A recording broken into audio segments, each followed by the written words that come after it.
తల్లిదండ్రుల మనమున తలచుమెప్పుడు లేరు వేరెవ్వరిక మేలు కోరువారు. కళ్ళ ముందున్న దేవుళ్ళు కన్నవారు, కళ్ళ ముందున్న దేవుళ్ళు కన్నవారు మరచిపోబోకుమెప్పుడు నా మంచి మాట.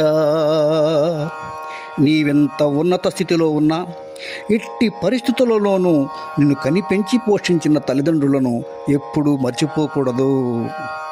నీ తల్లిదండ్రుల కంటే నీ మేలు కోరేవారు ఈ లోకంలో ఎవ్వరూ ఉండరు. వారే నీకు నిజమైన శ్రేయోభిలాషులు. ఒక్క మాటలో చెప్పాలంటే నీ కళ్ళ ముందున్న నిజమైన దేవుళ్ళు నీ కన్నవాళ్లే సుమా.